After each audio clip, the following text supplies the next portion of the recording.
Ladies and gentlemen, please welcome to the stage co-founder and editor of Core 77, Stuart Constantine.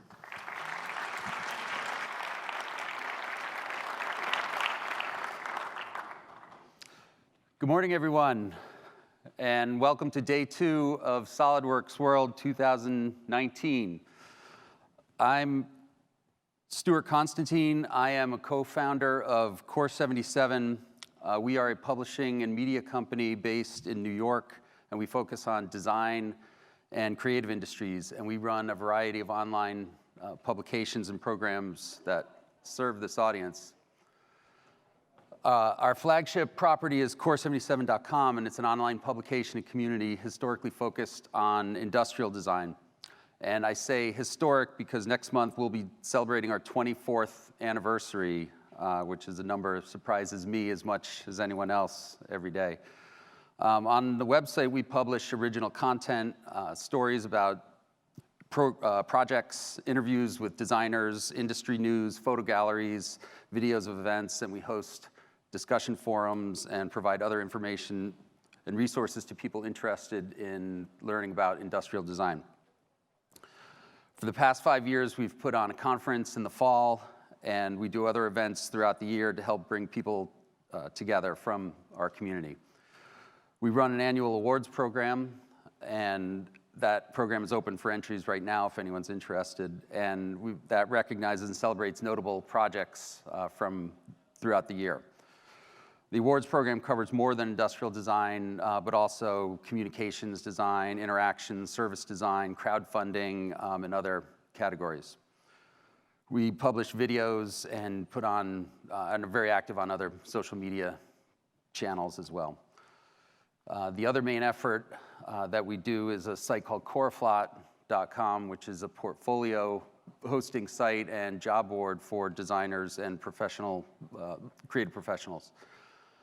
And through the job board, we work with a dozen partner organizations to run job boards on their sites and help them in that fashion. And we work with hundreds of companies each year with their creative recruiting efforts. And this is some of the companies that we're working with right now. So as you can see, we view design through a pretty broad lens, and we cover a lot of topics there. But there's 3 main concepts that we talk a lot about that I thought were most relevant for today's session in particular. And those 3 are community, collaboration, and craft. So let's start with community. So I'm really excited to be here. This is my first time at Solidworks World, and I spent yesterday in the partner pavilion attending some sessions, and I saw some really great projects and met some really great people. And I love coming to events like this, especially being in a room filled with designers and engineers. Events like this are really about connecting with people who share your passion and your what really drives you, and they really understand the same technical minutia that you live and breathe every day. And I find it really refreshing to connect with people and share ideas, especially when they have similar challenges and successes as you, and especially when it's something of a specialty and you don't really get to talk about it very much with people outside of a gathering like this. I get really energized, and I just think it's great to be able to immerse yourself in the details and visit the show floor and talk with others who love what you love. Sometimes it's hard to find people that love what you love. In our work, we put a lot of effort into fostering that sense of community, putting on the events, the conferences, the exhibits, the forums. We publish stories from the audience and from our readers, and the awards program celebrates the efforts of those people every year. Some of the people presenting today also really celebrate and embody that sense of community, and Solidworks is really great also at fostering that sense of community and enabling it through their education and support of the education and entrepreneurship programs. And so SolidWorks itself is like kind of a common tool that brings everybody together over these few days, but it's the shared experiences of everybody here in the room that really makes it a special event. So what often arises from community is collaboration. And I'm sure everybody knows that design and engineering is usually not a solo endeavor, but takes teams of people to bring ideas to life.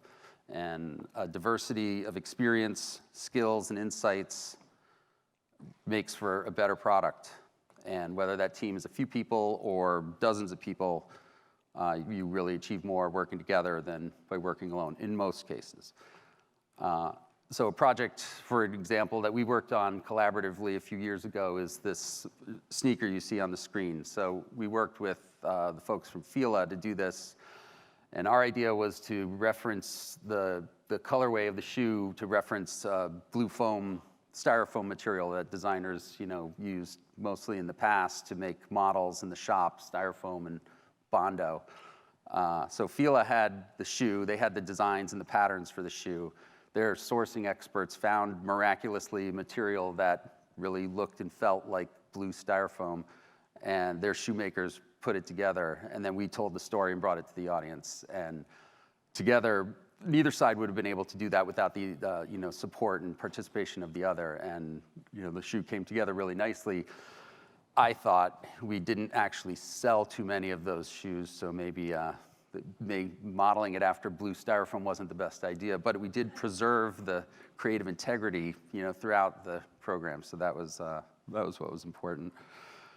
So collaboration, really, it's people working together to achieve a common goal, and those teams need to be motivated and they need to be able to communicate. Like I said, they benefit from diversity of skills and knowledge and experience, and they need to be able to share that knowledge and get feedback. So today, as you all well know, there's more ways than ever to collaborate and get that feedback. We saw a lot of examples of it yesterday in the keynote, and everything out there in the partner pavilion is about connecting and easing the flow of information, feedback, and participation. The speakers today will also talk about collaborating, a lot of them, and talk about the diversity of those teams and making that connections, and we can all learn from their examples. The third topic that I'd like to talk about this morning is craft.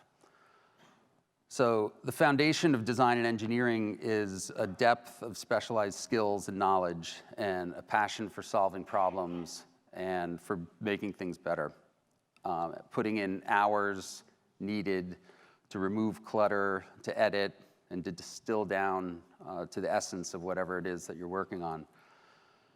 Virtually everything you buy and consume today is mass-produced, but all product development has a period of prototype creation, meaning individual artisan production is always part of industrial product development. And I find it interesting the contrast between what you think of when you hear the word craft versus when you hear the word CAD. And when somebody says craft, you think of handmade, unique objects that are sold in small shops or galleries. And when you think, or when you hear the word CAD, you think of computers and precision and reproduction and professional settings. Yet, no one would question the idea that an engineer painstakingly creating a model and constrained by deep knowledge of materials and production process and how to actually put it all together, no one would question that that person is a craftsperson with years of training and experience. Most people don't really appreciate the beauty in a precision manufactured object and the skills and experience that it would take for the designer, engineer, machinist to produce that object. I say most people because I think everybody in this room probably does appreciate that kind of stuff, but most people in the general population don't. But I always marvel at it when I see something like that. So that's some of the projects that you'll see this morning really, celebrate that idea of craft, and you'll see the effort that it takes to bring those projects to life, and really the hard work and diligence that was put in. So those are 3 ideas to keep in mind this morning as you hear the presenters. The session today is going to be great, and hopefully it'll be showing you all some new horizons for where and how you can use SolidWorks in your own projects. And I hope you all get as much out of it as I have in the lead up to the talks. So with that said, our first guest is one of the architects of the MIT Global Initiative for Field On-Site Technology Development, the Fab Lab program. And today there are over 1,200 digital fabrication facilities in 100 countries. So let's hear from Fab Foundation CEO, Shirley Lasseter. Thank you, Stuart. Well, good morning. This is like my favorite community. You are designers, you're engineers, and you're makers. And of course, that's a very special word to me, makers. They call me Fab Labs. They don't call me Sherry, they call me Fab Labs in the network. And I just want to ask you, of those of you in this room, who has ever been to a Fab Lab or a makerspace? Could you just raise your hand? It's not too many. And of those, who has actually made something in a Fab Lab or a makerspace? Ooh, far fewer. So I hope that today I will inspire you to go to a nearby Fab Lab and makerspace and make something, because it's a very empowering and fun experience.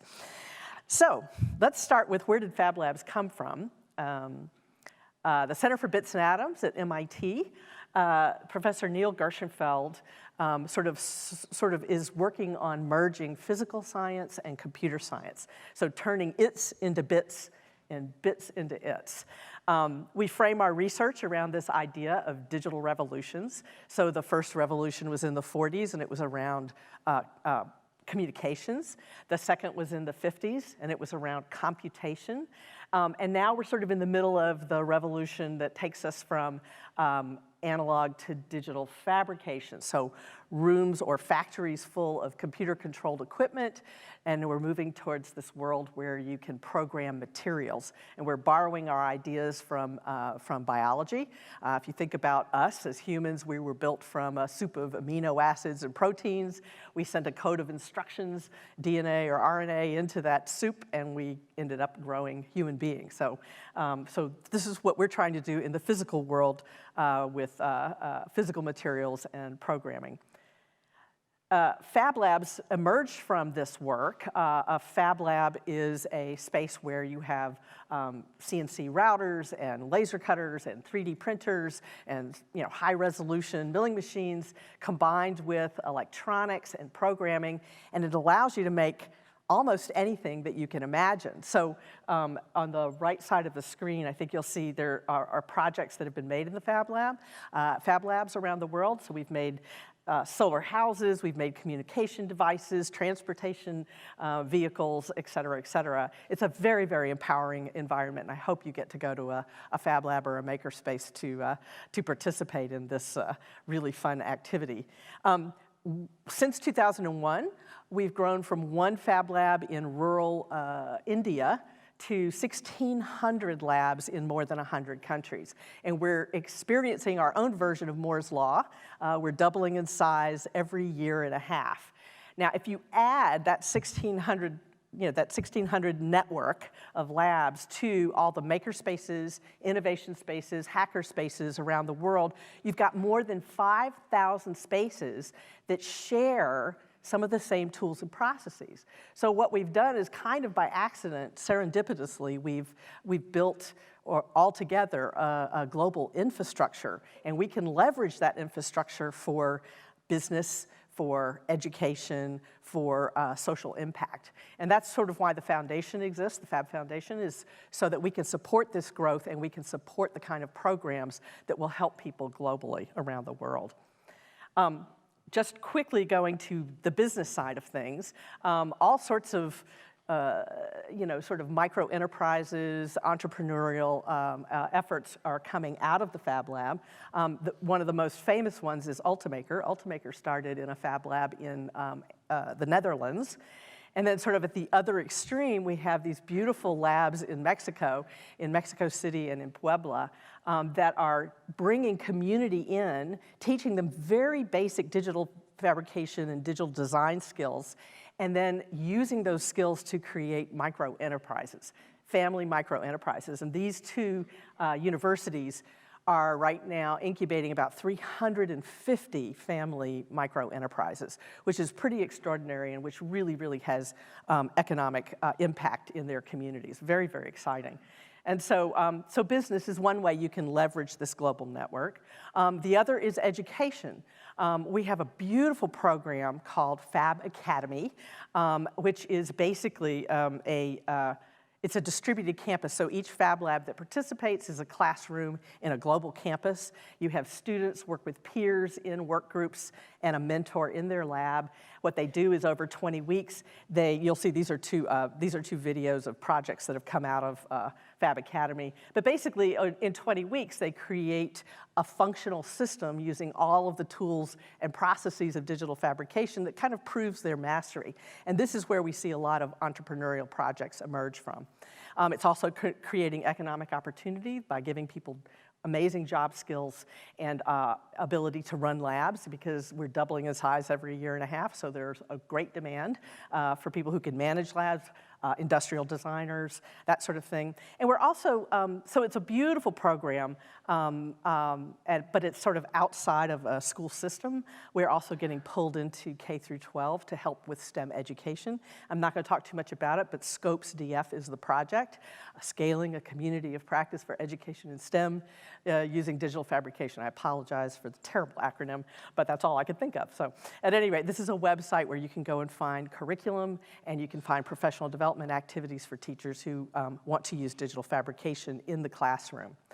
Now, in social impact, there are all sorts of the maker movement and Fab Labs and hackerspaces. There are these beautiful projects that emerge from these communities, based on maker interest. And the first one is Fab City, the one I want to talk about. This is a 40-year roadmap to building sustainable cities. And it's a partnership between makers and city administrators to find sustainable manufacturing processes as well as sustainable living practices for citizens.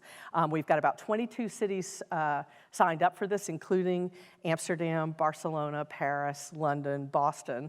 And it's just a beautiful global project with the idea of importing data and exporting data and making everything else happen locally. So you import data, you improve the design, you use a local supply chain, you manufacture locally, you distribute locally, you recycle locally, and then you export an improved design. So it's a very, very exciting project, and I would encourage you, if you're interested, to please participate. There's humanitarian aid is a huge interest in the network, and we're working with small, flexible humanitarian aid organizations like Terre des Hommes or Field Ready or Global Humanitarian Lab. And what we're doing is we're using digital fabrication to help children in crisis, immigrant families, refugee families that are in crisis, giving them either education or tools that they can make things that they need locally. And last but not least, I won't say too much about it, but we're just starting to address the UN sustainability goals. We have several projects in the network that are doing that. And research, this is one of the places that Solidworks comes in. We have this global project whereby the labs want to make machines. They want to make their own digital fabrication machines because A, they're cheaper, and B, you can make exactly the kind of machine that does what you want it to do rather than having to accept what's coming off the shelf. And so, so there's a beautiful sort of feedback loop where at MIT we produce like designs and then we send them out into the network, and the network kind of tests them, tries them, does other things, and sends us feedback. And so it's this really nice relationship between research and the global community. And as part of that, we're working with Solidworks to build design, online design, or on the cloud design and real-time control systems for digital fabrication machines. So if you're interested, please visit the 3D experience space in the exhibit hall, because we have this project on display there. And this is the other way that, another way that Solidworks gets involved. Solidworks has actually funded 3 Fab Labs in places that don't usually have access to these tools for technology innovation. So in 2016, we installed a lab with Solidworks in Kigali, with JICA, with the ICT chamber, right next to an ICT accelerator. And this lab is doing beautiful work. They're doing all sorts of projects that benefit agriculture, but they're also building their own digital fabrication machines in the lab. And as you can see here, Tony Blair came the first day we were open. And also you will see down here at the bottom, there's a picture of Suchit Jain and also Gianpaolo Bassi, who are learning to use a laser cutter. So SolidWorks actually, eats their own dog food, so to speak, right? And of course, we all had to go visit the gorillas while we were there. This was the second lab. This was in Bhutan, and this is an absolutely beautiful lab. It was initiated by the Prime Minister and the Ministry of Gross National Happiness. And this lab is now making their own digital fabrication machines. They just sent their first robotic entry to an international competition. And of course, they're building things like beehives, et cetera, to benefit their community. And then last but not least, just 2 weeks ago, we got back from this lab that SolidWorks supported. It's in Porto Williams, which is the furthest point south that you can go in the world before you go to Antarctica, before you reach Antarctica.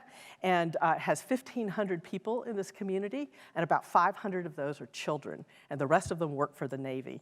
And we basically took a deserted church and converted it into a Fab Lab. And we had, in the first day that we were open, about 100 children come in with their teachers and stay in the lab for about 3 or 4 hours. So we think that this is going to have great impact in that community. So, with that being said, thank you, SolidWorks, for all your support.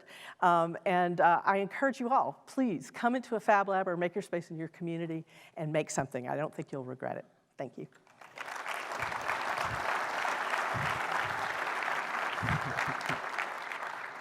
Thanks.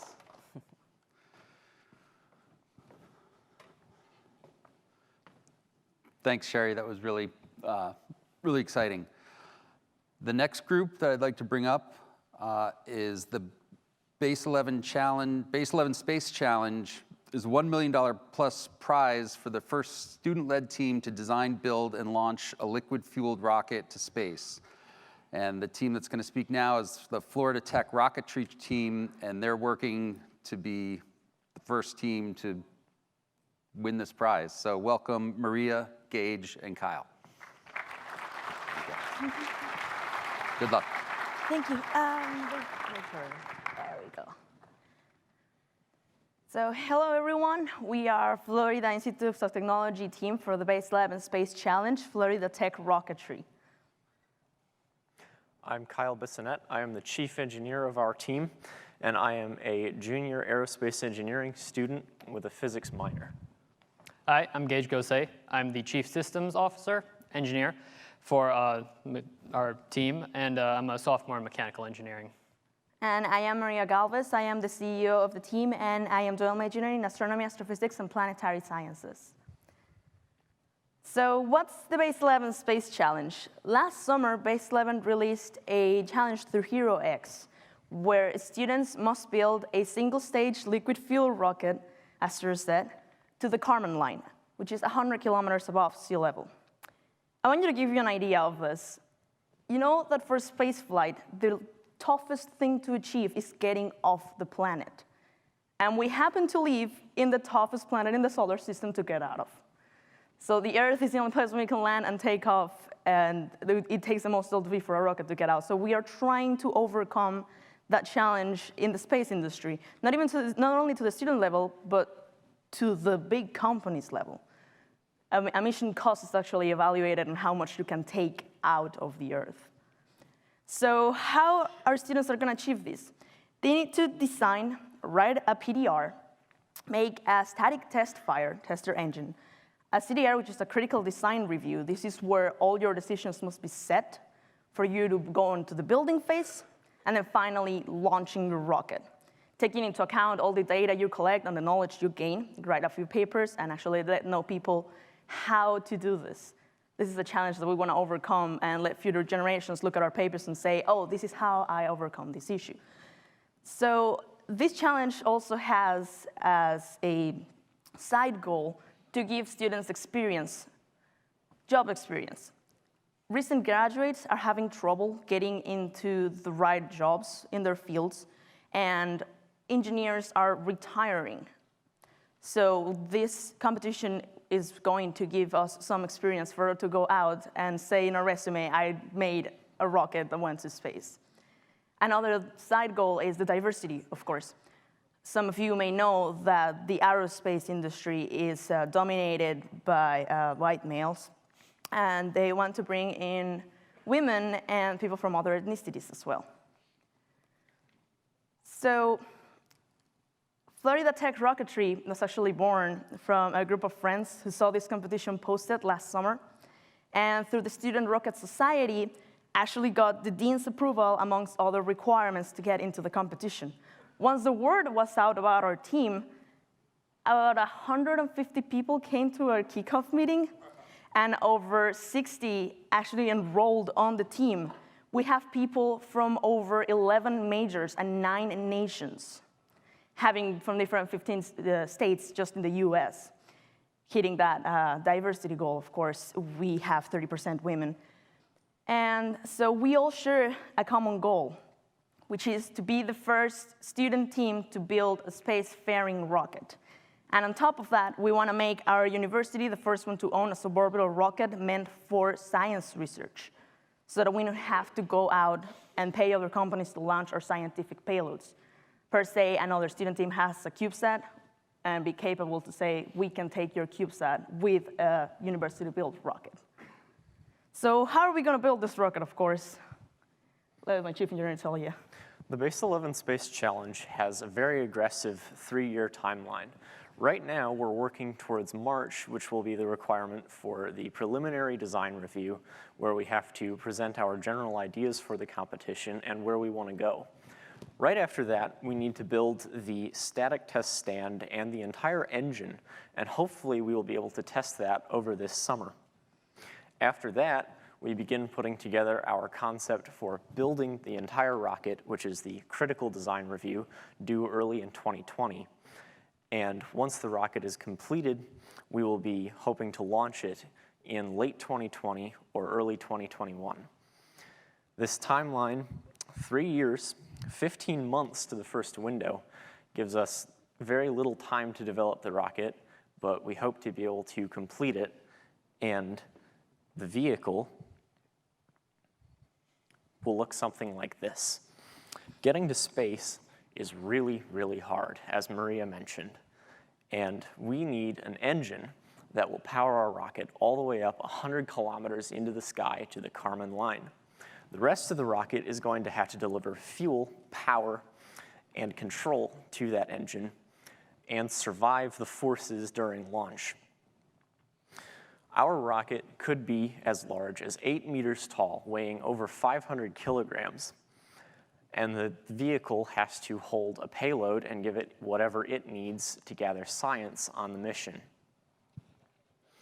Additionally, this challenge is very difficult. You've probably heard of many space agencies from nations who have built rockets and sent them to space. However, only one civilian team has succeeded in passing the Kármán line before, and their rocket was a solid fuel multi-stage vehicle, which is a lot easier than the liquid rocket we're trying to build.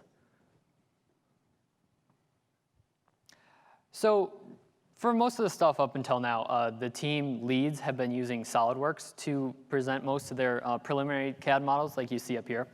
But recently we got access to 3D Experience for the entire team, which is going to really allow us to collaborate on an entire new level. We're going to get to show them how to use CATIA, because most of the people on the team right now are kind of unfamiliar with CAD.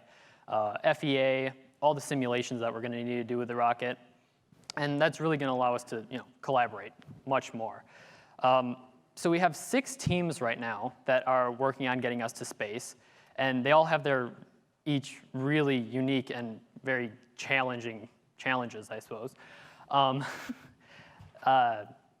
First, we have aerostructures. They have to design a thermal protection unit that can withstand up to Mach 4 and all the aero heating that comes up with that. They have to design cryogenic tanks that are going to withstand over 5 Gs of takeoff acceleration. And they're going to have to design a thrust structure that doesn't crack under almost 2 tons of reentry pressure on the air brakes that we're going to use to slow it down. We have propulsion, who has to make a liquid methane, liquid oxygen bipropellant engine that nobody has any experience with. GST has to make a test stand that's not going to light everything on fire when we try and test it. GST is our testing team.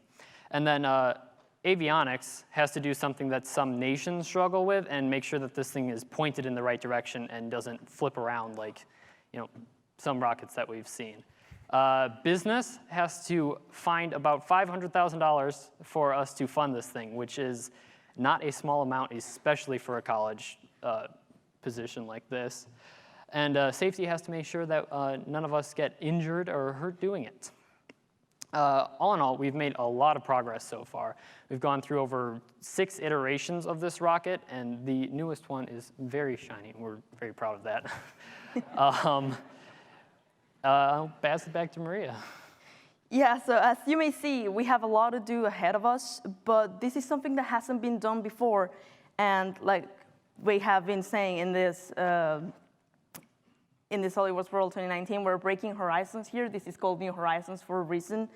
And we ought to be the first student team to build this, but not the last. We encourage every university to achieve this, no matter if you're the first. And I'll see you all in the challenge. Thank you very much. I'm so happy. Oh, okay. I'll stay here. So you guys sit in the middle.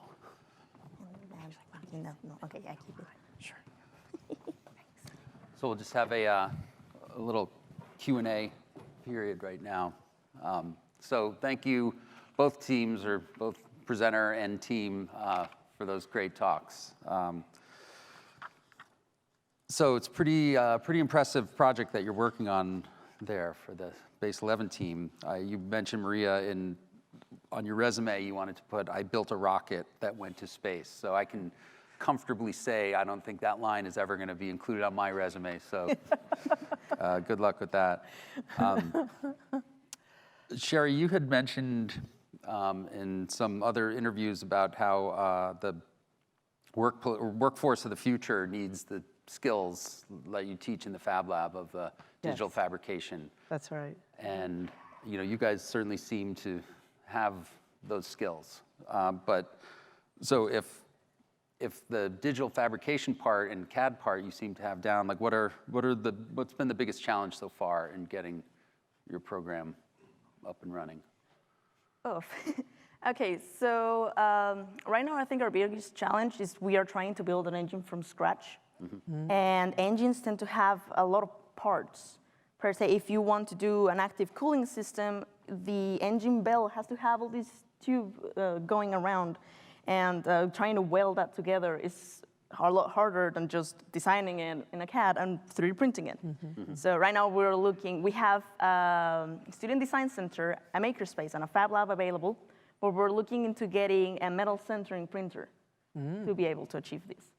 So that's part of That's our the biggest challenge right now. Yeah. I think it's pretty interesting that, when I hear you all talk about it, you talk about the materials that you're using, so there's material science.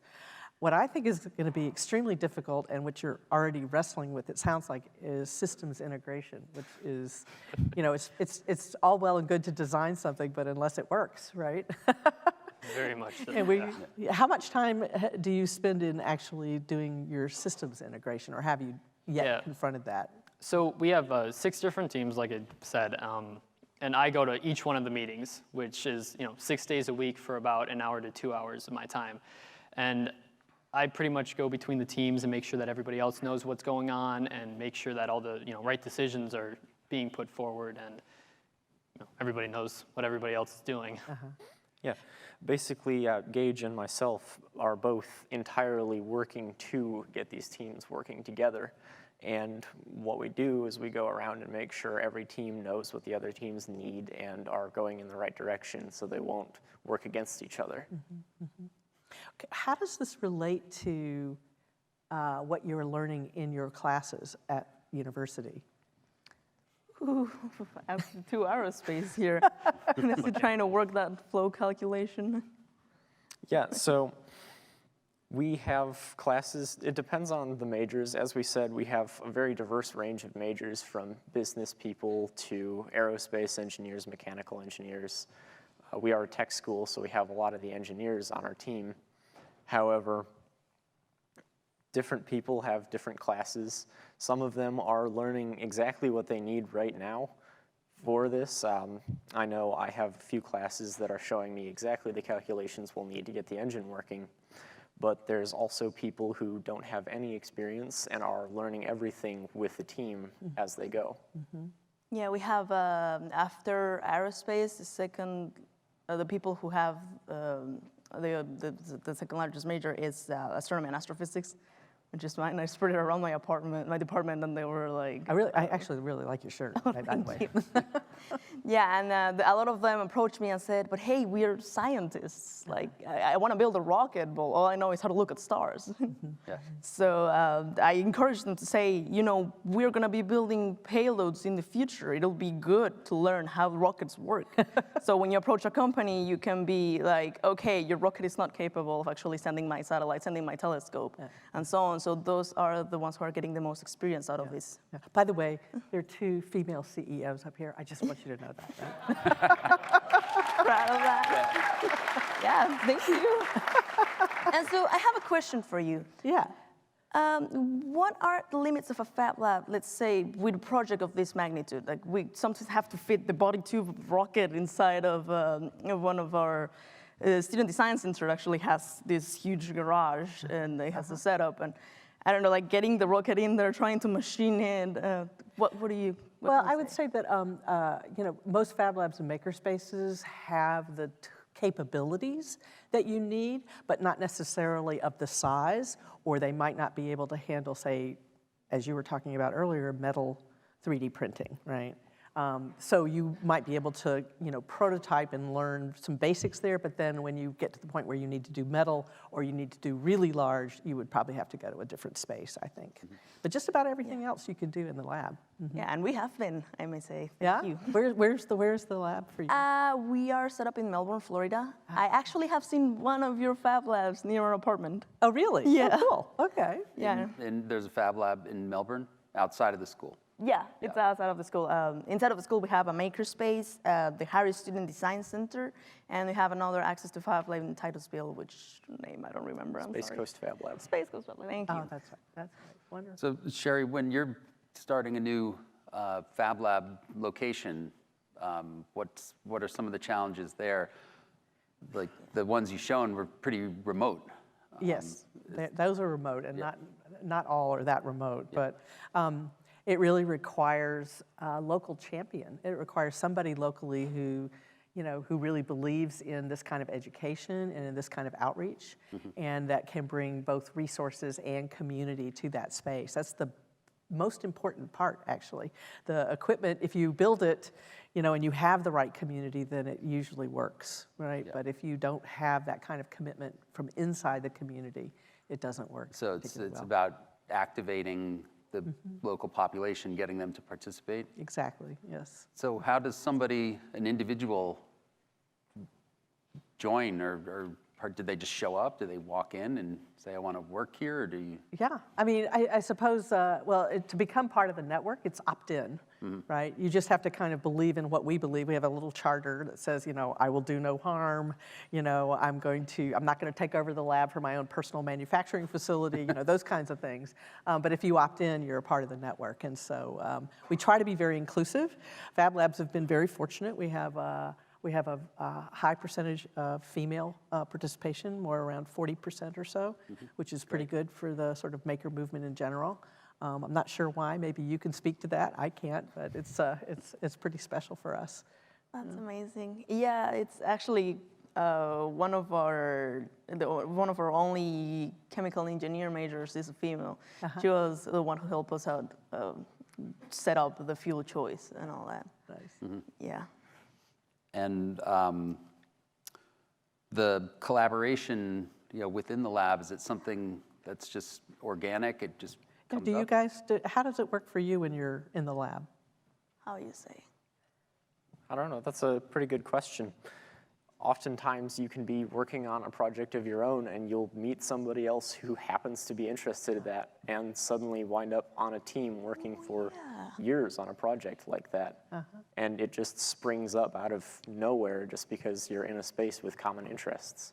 Yeah, I saw a person making a remote control. He said, I could be using an Arduino for this, but I decided to just give it a shot and try the circuit myself. And I said, that's interesting. I actually need an electrical engineer for avionics. And it was like, oh, really? And he's already in the team, so we're proud of that. So you're like grabbing him, be like, don't work on that project. I've got a project for you. Yeah.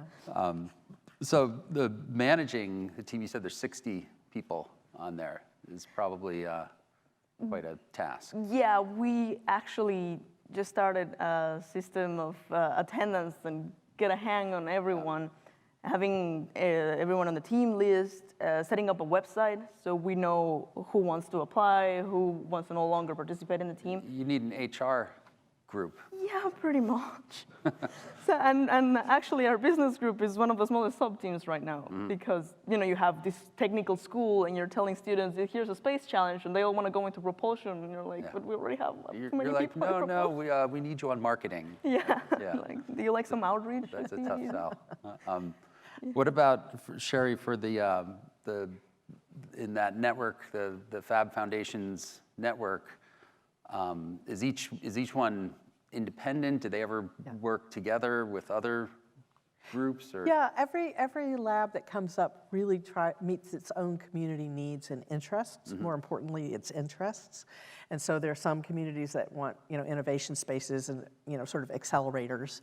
And there are other spaces that just want to be community spaces, and there are other spaces that want to do kind of the kinds of projects that you guys are doing, which is really cool. I wanted to ask you, did you see the Falcon Heavy rocket launch last year? We skipped class for it. You what? We skipped class for it.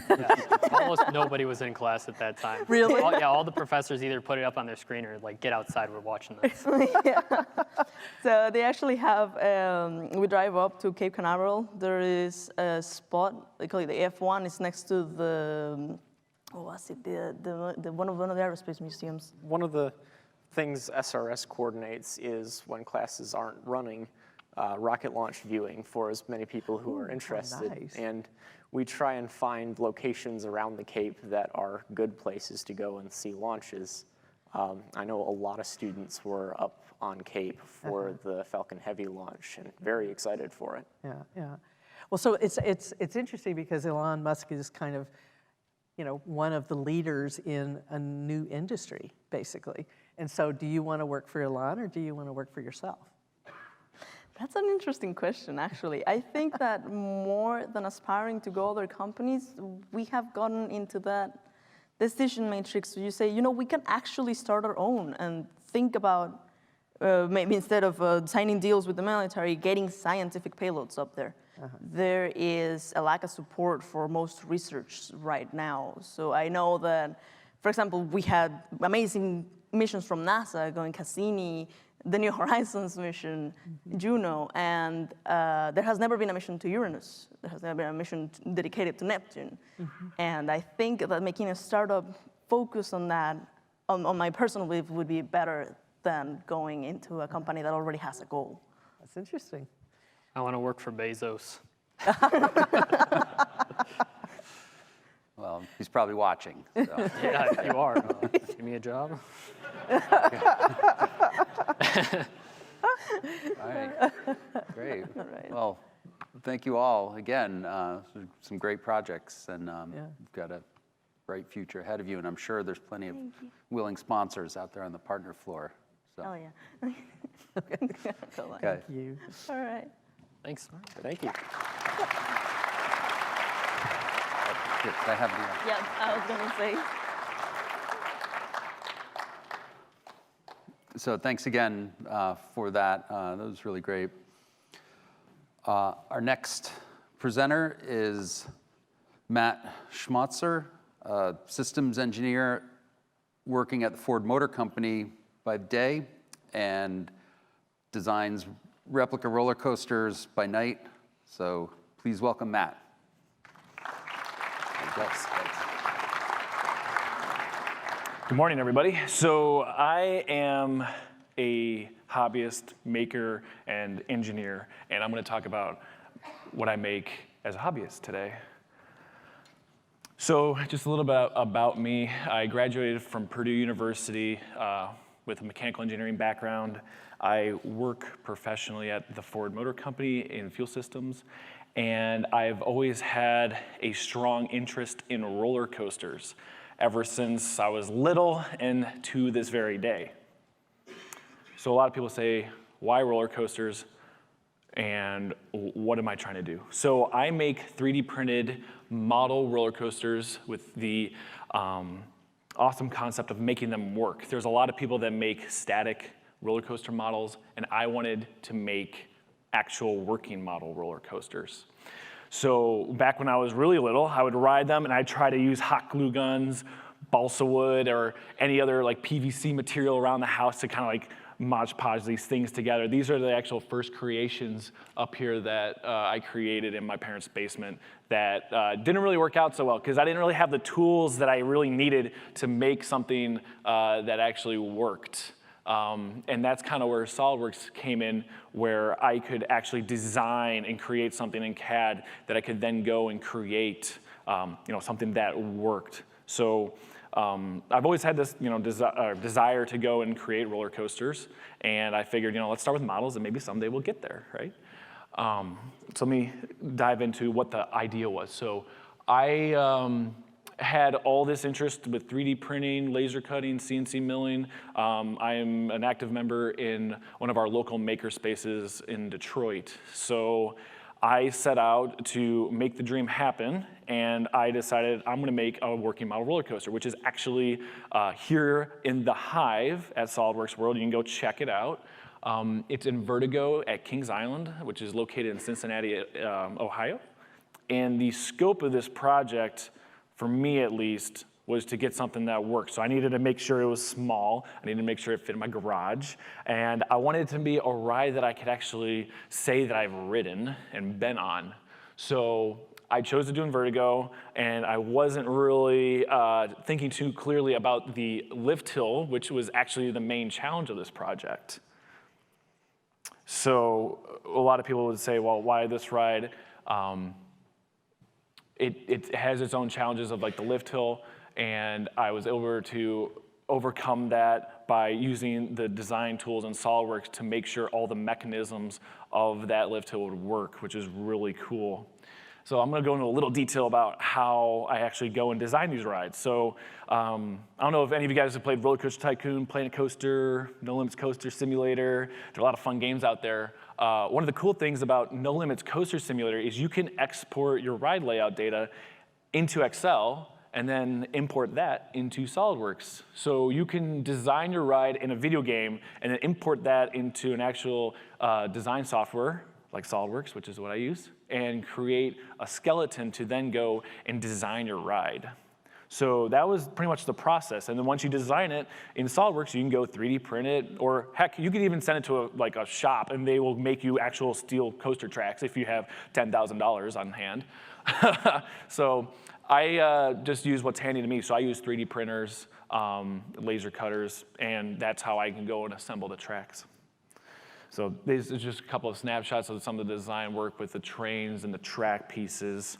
And I would have to go and make sure all the assemblies for the station worked. I wanted to make sure you could have the restraints open. You want to see the gates open. You want to have all that functionality, which now we're in a world that you can actually have that capability with 3D printing and all sorts of other tools that are handy. So it was a lot of fun to make this. So you can take what's in your head, use SolidWorks to design everything and then create something that's totally awesome. So that's the design and the final product right next to each other. And it's so cool just to see what you can do when you just have a little bit of patience and you can actually create something that's fully functional. And I think that's the beauty of it. So this ride actually had working restraints, working gates, and it actually would go around the course. So this is it sitting in my garage, and I would just sit and play around with it all day. So a lot of people have model railroads. I have model roller coasters. It's the same pretty much principle. And it operates just like the real ride. So once I created this model, I kind of posted it online, and it kind of got some traction. Some theme parks became interested and said, hey, we got some new rides coming out. Would you be interested in taking this to the next level? They're pretty much saying, hey, hobbyist, do you want to kind of start making money off this cool concept that you have? And I instantly said yes without really thinking about all of the little details that come with that in the sense of planning. You have to create your whole build of materials. You have to organize, suppliers of parts coming in from everywhere. I didn't really think about it. I just jumped on like, yes, I want to do this. So I signed up to make a model of Steel Vengeance at Cedar Point. Has anyone been to Cedar Point?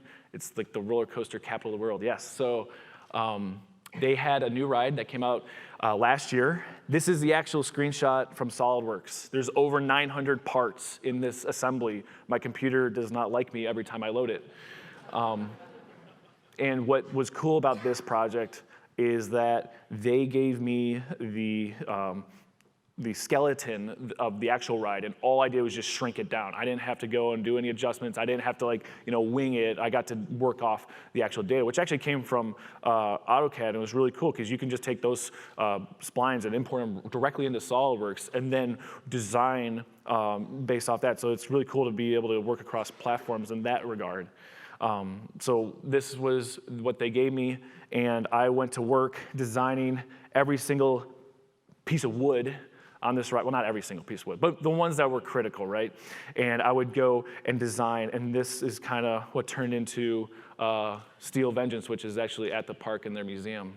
So it's still an ongoing project. I'm not done yet, as it's the off season, but hopefully someday we'll have it fully complete and actually running for guests.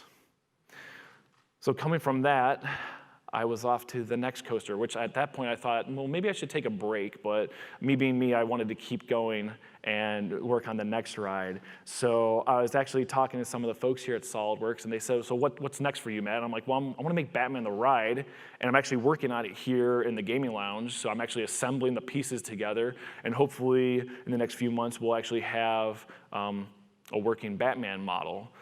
This is just the layout of the ride. It's based off the Six Flags over Texas, but there's actually 11 variants of this model because once they actually designed the real ride, they just kind of cut and paste to save on engineering costs. And I was thinking the same thing, like, hey, if other people want these, then I just take design and keep 3D printing them because it's actually really cool. So this is what I'm working on right now. This is also the SolidWorks model of Batman, and all these parts are either 3D printed, laser cutted, and then all glued together. And the supports are just made of dowel rod because you don't need to go 3D print that. But a lot of cool stuff is coming out of this project. So I hope you can come and check it out in the gaming lounge as we are gluing pieces together.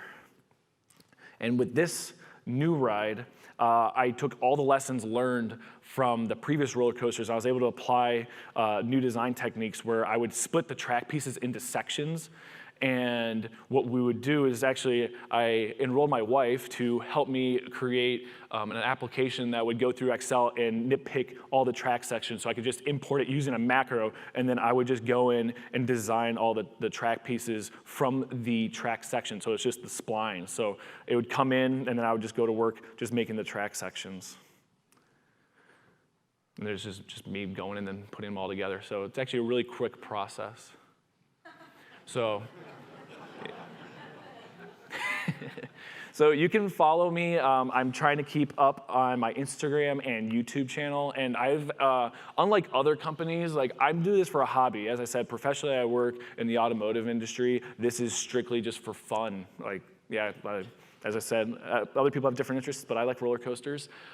So one of the cool things is I've just been pretty open on how I do all the design work. So if you're just curious on how you import the Excel data, or if you just want to know some design techniques on challenges that I've gone through, I've been posting on YouTube, and I'm just kind of making it wide open. It's like, this is how I do it. In the amusement park industry, everyone's very hush-hush and quiet on their proprietary software that they design in. So it's really hard to get an idea of what people use. So if you're interested, come check me out. Come talk to me. I'm on the floor. Got some models here, and we can talk about roller coaster stuff. So thank you, everybody.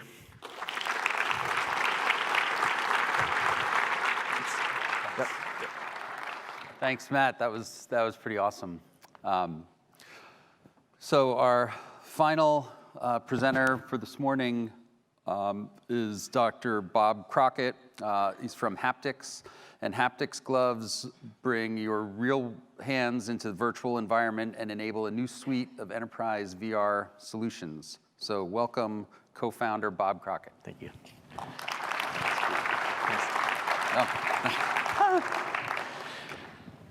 Good morning. My name is Bob Crockett. I'm the co-founder of Haptics. Haptics is a company that produces, well, this. This is one half of a set of gloves that allow you to interact in a virtual world with objects that aren't there. So when you reach out and you touch, you actually feel the objects that you're seeing through the visor.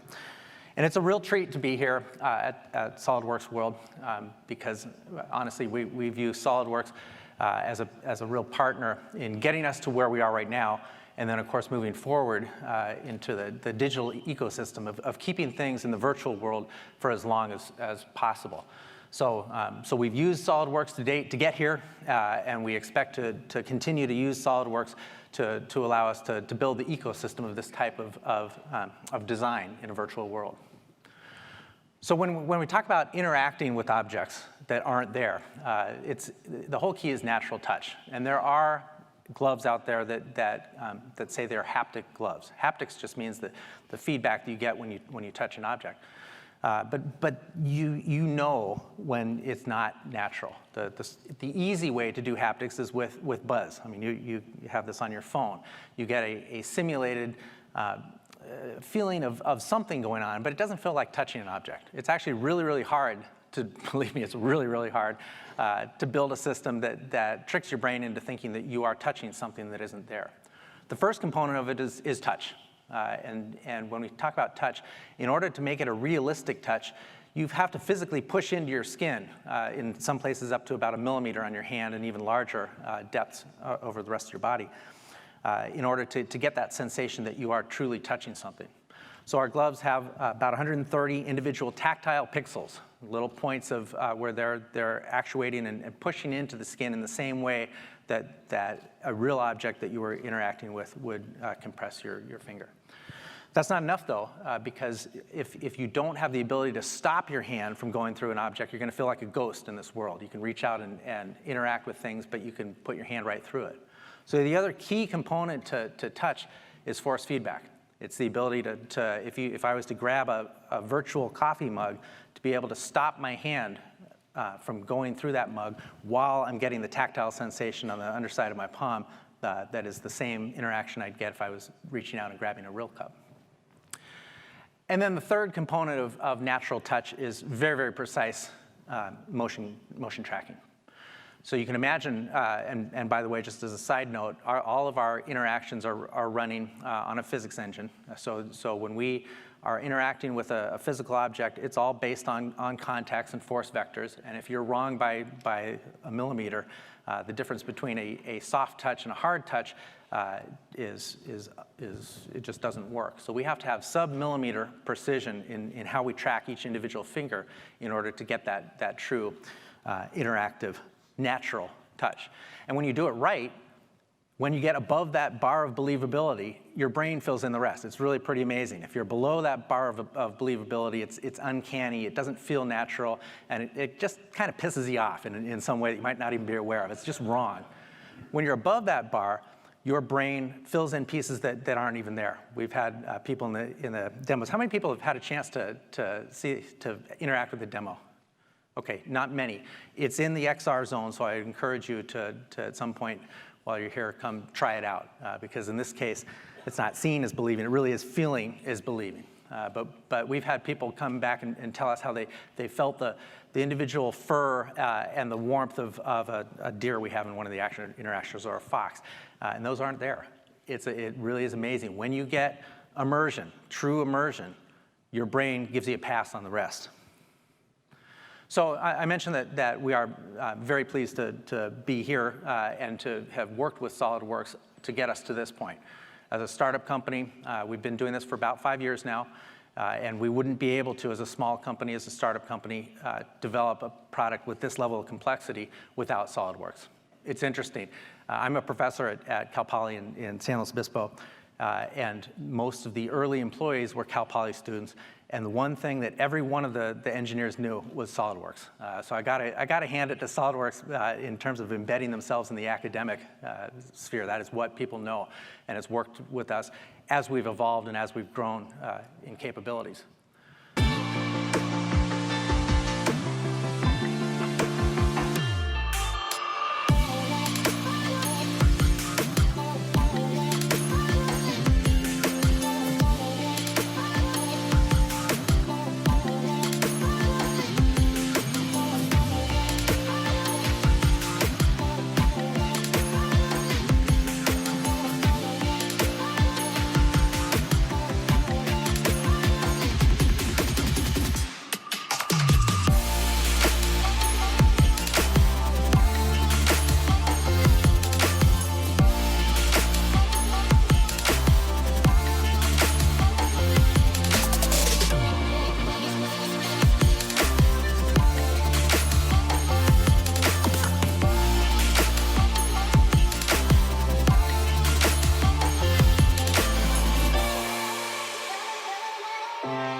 So we're just at the point right now, after many years of work, where we have a development kit. We have about 3 right now units that we have hand-built. We won't have mass production until the end of, really, we're about a year away from scaling up. But we're working with our partners right now to get their content into the system. And what you saw in that video illustrates, besides the entertainment value of protecting your farm from UFOs, two main use cases. One of them, naturally, is simulation and training. So our customers are very, very well aware of the potential for VR, but also the limitations. Because when you have a training, this could be anything from, you saw the firefighter training, it could be pilot training, it could be something as simple as a technician on an engine, and everything in between. But when you're in the virtual environment, as soon as you have to start using controllers or interact in a way that's not natural, it actually not only takes away from the training, it can make it counter training, where because you're not doing it correctly, you're actually building in bad habits in the training. So because we're tactile creatures and because we touch things all the time, that ability to not only see the world that you're training for, but to interact with it, to flip switches and to turn knobs and to build that muscle memory is absolutely key in simulation and training. And now we have a system that isn't just a jet aircraft simulator, which could be very, very high fidelity, but it only does that. A pair of gloves and changing software turns a jet simulator into a high voltage electrician operator simulator into a firefighter simulator and all of that with a common system. So the potential is really pretty amazing. I think for this group, the other use case is also equally interesting, and that's as a design tool. Yeah, it was not an accident that we showed as part of that video interacting in the interior of a car. And we actually have partners with four out of the 5 top automobile manufacturers at this point as early customers, and it just absolutely makes sense. If you can keep in the virtual environment as part of the design process for as long as possible, especially in automobile manufacturers, anything that's interior of a large vehicle, They spend millions and millions of dollars on mock-ups and prototypes that do something as simple as reaching for the glove box, and what is the tactile feel for it? What is it like to be a 7-foot occupant, 7-foot tall occupant in a car, or a 5'2" occupant in a car? These sort of design questions have, up until now, required just months of time and literally millions of dollars. And if you can eliminate that to the extent possible in a virtual environment, really the touch is the missing part of that. So the benefits of haptic prototyping are really common to the benefits of any kind of digital design. Reduce time and cost of design iterations. And again, it's the goal of keeping things in the digital environment for as long as possible, by being able to see things see things in 3D that extends the time in certain use cases, by being able to touch things that extends the time even further and lets you do many, many more design iterations. And again, I mentioned that simulation and training and design is something that everybody does, but everybody's building their own system. Everybody is working with a very special purpose device or a universal device that really isn't satisfactory to the job. And so what we're hoping to achieve in this product and our continued products is the ability to have an enterprise quality, a business tool that really allows designers to do things that truly replace some of the earlier prototypes in a way that feels natural. And again, if you can do this, if you can achieve the goal of having earlier feedback, of being able to put not only designers but customers into your vehicle early on and let them feel what the interior is like, that gives you better feedback, better design.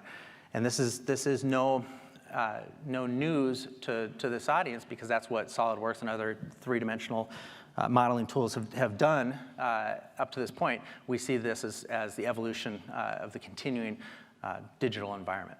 So with that, I'll stop my presentation. We're going to have the panel come back up here. I'd be happy to answer questions during that panel. Thank you.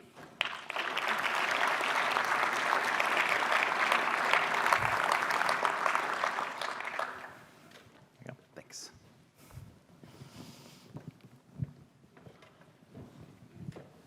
And joining us is Leif Schios from Haptics. He's also an engineer working on the project. So thanks, Bob and Matt, for that overview of what you're working on. It's really exciting. Both of these are pretty complex projects.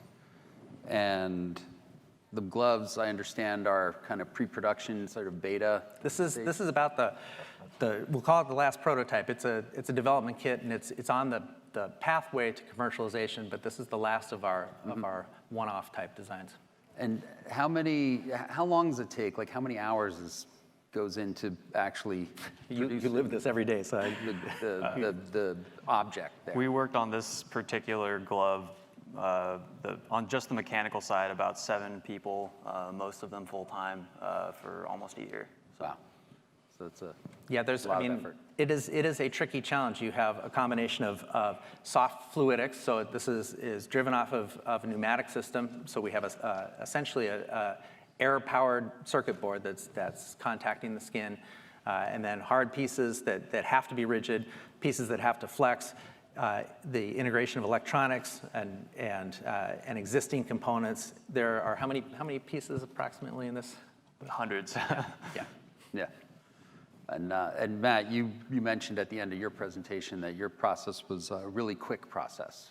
Well, I was kind of half joking, but it's quick in the sense that I don't have to go and sift through a bunch of data. I can just have an application go and then drop it all into SolidWorks. And in SolidWorks, I have a macro that plops it all in there. So when I say it was quick, it was quick to get everything set up into SolidWorks. Yeah. And then, as you saw in the time lapse, then I sit for hours designing every track piece. So eventually, someday, I'll figure out a way to automate that. But right now, I'm just doing what I know best. Yeah, great. And about how many hours do you put in?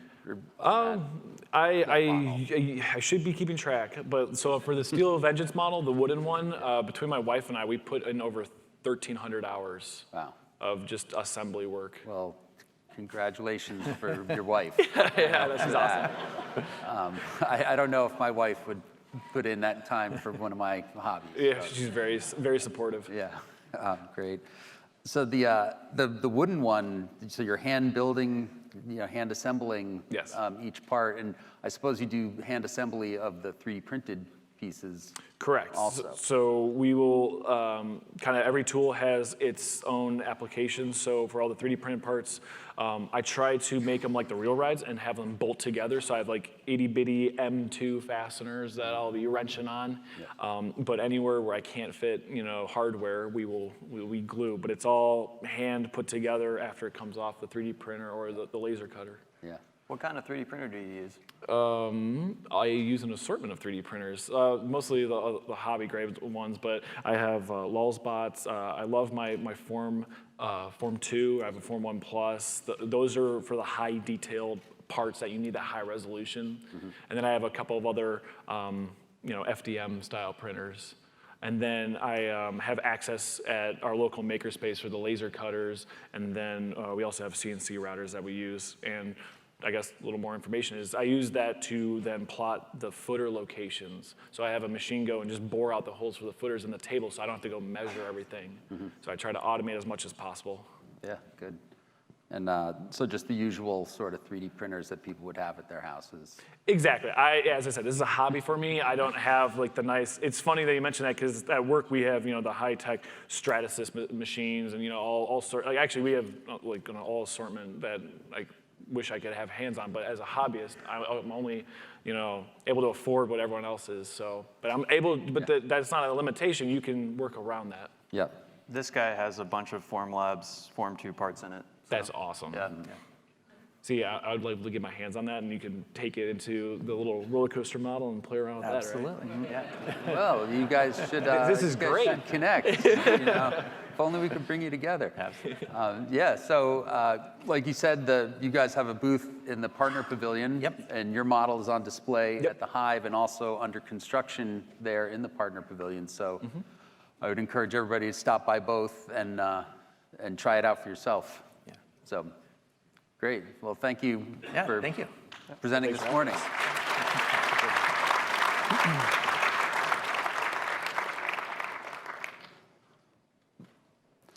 So before everybody leaves, we have one more special thing to show here for you now, so just sit tight. Coming up live from Dallas, Solidworks demonstrations that will knock you off your saddle. Platform updates so amazing you'll wonder how you ever lived without them. An insider sneak peek at new features that even WikiLeaks wouldn't report.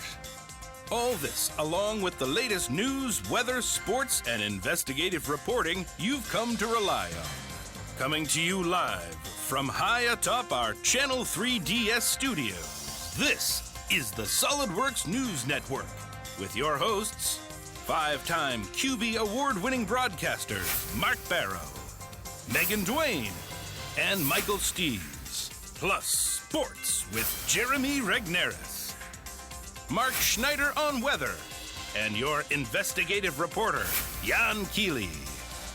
There's a reason why we've been voted as your #1 source of SolidWorks news for 27.235 years.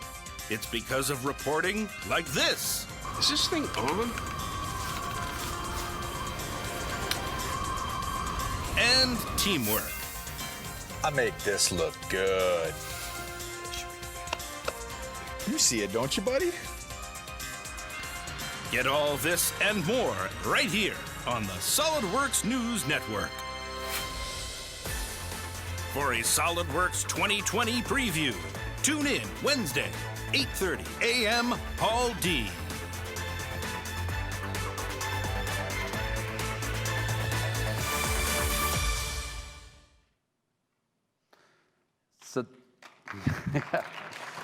So that's a little invitation, a little sneak preview about what's going to come tomorrow morning in the main hall.